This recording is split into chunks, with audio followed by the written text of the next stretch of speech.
नमस्कार। On point news Dastak में आप सभी का स्वागत है। मैं हूं डॉक्टर सीमा परिहार। आज के मुख्य समाचार। मुख्य चुनाव आयुक्त के खिलाफ लाया जा सकता है महाभियोग प्रस्ताव। वोट चोरी पर हंगामे के बीच बड़ा दांव चलेगा विपक्ष। 16 की उम्र में आरएसएस से जुड़े थे सीपी राधाकृष्णन, समर्थक कहते हैं तमिलनाडु का मोदी।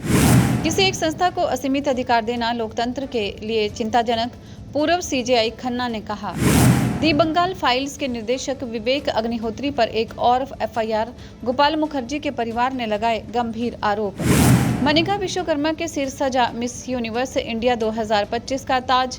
74वें मिस यूनिवर्स प्रतियोगिता में भारत को करेंगी रिप्रेजेंट। बेचने के बजाय खरीदो इंडियन शेयर, अमेरिकी कंपनी ने कर दी ट्रंप की टाएं फिस। भारत की तारीफ में पड़े कसीदे। भारतीय मूल की कृषांगी मेश्राम, जो 21 साल की उम्र में बनी ब्रिटेन की सबसे युवा सॉलिसिटर। एआई के प्यार में डूबा 75 साल का बुजुर्ग, बीवी से मांग लिया तलाक। सच्चाई सामने आते ही दिमाग आ गया ठिकाने। वैभव सूर्यवंशी को एशिया कप टीम में शामिल करने की उठी मांग। पूर्व कप्तान ने दिया गजब का तर्क। और कॉलिन मुनरो ने सीपीएल में जड़ा ऐतिहासिक शतक। क्रिस गेल समेत दिग्गजों के क्लब में मारी एंट्री। और अब समाचार विस्तार से। बिहार चुनाव के मद्देनजर विपक्षी दलों ने एसआईआर और वोट चोरी के आरोपों पर चुनाव आयोग के खिलाफ मोर्चा खोल रखा है। बीते दिन चुनाव आयोग ने नेता प्रतिपक्ष राहुल गांधी को 7 दिन के भीतर हलफनामा दाखिल करने का आदेश दिया था। वहीं अब विपक्ष नया दांव चलते हुए मुख्य चुनाव आयुक्त ज्ञानेश कुमार के खिलाफ महाभियोग प्रस्ताव को लाने की तैयारी कर रहा है। माना जा रहा था कि इस बार भाजपा उपराष्ट्रपति प्रत्याशी के रूप में ऐसे व्यक्ति का चयन करेगी जो भाजपा की पृष्ठभूमि में हो।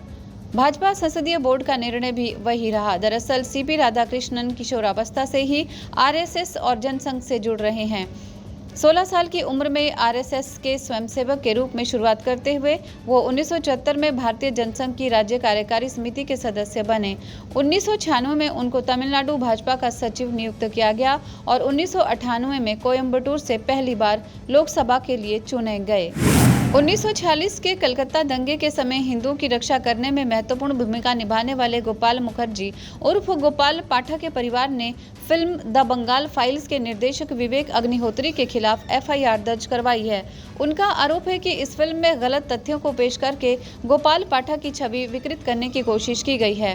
कोलकाता के बहुबाजार थाने में शिकायत दर्ज करवाते हुए गोपाल पाठक के पोते सनातन मुखर्जी ने दावा किया है कि उनके चरित्र को पर्दे पर पेश करने से पहले परिवार से अनुमति नहीं ली गई।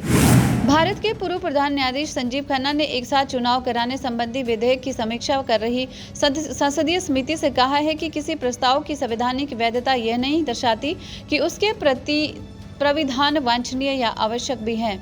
उन्होंने स्पष्ट किया कि किसी प्रस्ताव को संविधान के अनुरूप मान लेने का यह अर्थ नहीं है कि वो समाज या लोकतंत्र के लिहाज से उचित या जरूरी भी है। सूत्रों के मुताबिक हालांकि समिति को दिए अपने लिखित मत में न्यायमूर्ति खन्ना ने कहा कि संविधान संशोधन विधेयक के बारे में देश के संघीय ढांचे को कमजोर करने संबंधी तर्क उठाए जा सकते हैं। राजस्थान के जयपुर में हो रहे मिस यूनिवर्स इंडिया 2025 का विजेता चुन लिया गया है। इस प्रतियोगिता का ताज मनिका विश्वकर्मा के सिर सजा है। मनिका मूल रूप से राजस्थान के गंगानगर की रहने वाली है और दिल्ली में मॉडलिंग करती है। मनिका को इसके पहले मिस यूनिवर्स राजस्थान 2024 के लिए भी चुना गया था। अब इस साल के अंत में थाईलैंड में होने वाले 74वें मिस यूनिवर्स प्रतियोगिता में भारत का प्रतिनिधित्व करेंगी। मनिका ने अपनी जीत पर खुशी जताई और अपने मेंटर्स का शुक्रिया भी अदा किया।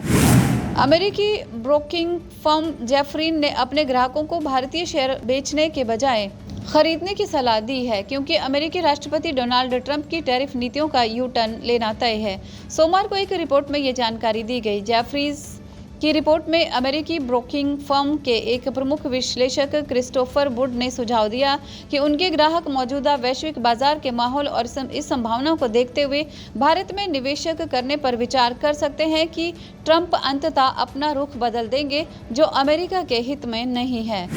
भारतीय मूल की कृषांगी मेश्राम ने भारत का नाम गर्व से ऊंचा किया है। कृषांगी हाल ही में इंग्लैंड और वेल्स की सबसे कम उम्र की सॉलिसिटर बनी है।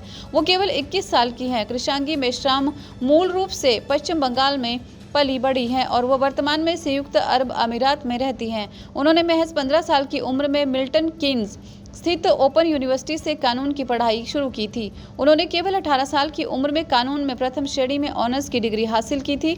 बता दें कि कृष्णांगी मेश्राम ने विश्वविद्यालय को इसका श्रेय दिया है। उन्होंने कहा कि मैं ओपन विश्वविद्यालय की बहुत आभारी हूं कि उन्होंने मुझे केवल 15 साल की उम्र में LLB की पढ़ाई शुरू करने का मौका दिया।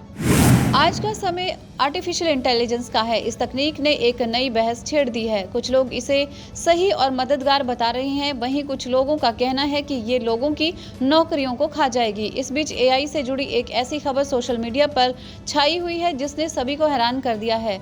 दरअसल एक 75 साल के बुजुर्ग को AI से प्यार हो गया।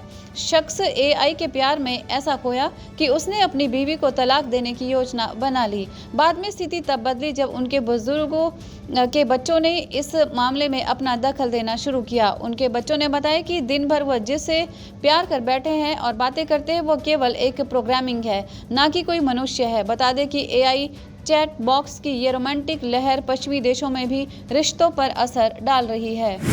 9 सितंबर से एशिया कप 2025 का आगाज होने जा रहा है। T20 फॉर्मेट में खेले जाने वाले इस टूर्नामेंट के लिए मंगलवार को भारतीय टीम का ऐलान, यानी कि आज भारतीय टीम का ऐलान हुआ। इस बीच पूर्व भारतीय कप्तान किस श्रीकांत ने सिलेक्टर्स को एक सलाह दी है। उन्होंने एशिया कप T20 के लिए भारत की 15 सदस्यीय टीम में जगह बनाने के लिए 14 साल के वैभव सूर्यवंशी का सपोर्ट किया है। श्रीकांत की कप्तानी में ही 1989 में पाकिस्तान में 16 के सचिन तेंदुलकर ने डेब्यू किया था। श्रीकांत ने कहा कि भारत को वैभव को मौका देने में देर नहीं करनी चाहिए। उन्होंने सेलेक्टर्स से अपने अगले साल होने वाले T20 विश्व कप की तैयारी के लिए वैभव को टीम में शामिल करने का आग्रह किया है। कैरेबियन प्रीमियर लीग 2025 के चौथे मुकाबले में ट्रिनबैगो नाइट राइडर्स के ओपनर कॉलिन मुनरो ने बल्ले से ताबड़तोड़ प्रदर्शन किया। 38 साल के इस बल्लेबाज ने तूफानी शतक ठोकते हुए विपक्षी टीम के गेंदबाजों की खूब खबर ली। मुनरो ने सिर्फ 57 गेंदों में 120 रन ठोके, जिसमें 14 चौके और 6 छक्के शामिल रहे। इस शतक के साथ ही उन्होंने क्रिस गेल समेत कई दिग्गजों के क्लब में एंट्री कर ली। दरअसल सेंट क्रिस्ट के वॉर्नर पार्क बेसेटरे में खेले गए मैच में टॉस हारकर ट्रिनबागो नाइट राइडर्स की टीम पहले बल्लेबाजी करने उतरी। टीम की पारी की शुरुआत कॉलिन मुनरो और एलेक्स हेल्स ने की। मुनरो ने आते ही आक्रामक अंदाज अपनाया और सिर्फ 57 गेंदों में 120 रन ठोके। उनकी पारी में 14 चौके और 6 छक्के शामिल रहे। इस शानदार पारी की बदौलत उन्होंने CPL इतिहास में एक अनोखा रिकॉर्ड भी बना लिया। मुनरो अब CPL में शतक बनाने वाले दूसरे सबसे उम्रदराज खिलाड़ी बन गए हैं। 38 साल और 159 दिन की उम्र में उन्होंने शतक जमाया। उनसे आगे सिर्फ यूनिवर्स बॉस क्रिस गेल है, जिन्होंने 39 साल 354 दिन की उम्र में CPL में शतक ठोका था। आज बस इतना ही। देश और दुनिया से जुड़ी इसी तरह की तमाम जानकारियों को पाने के लिए बने रहिए ऑन पॉइंट भारत के साथ। जय हिंद, जय भारत, धन्यवाद।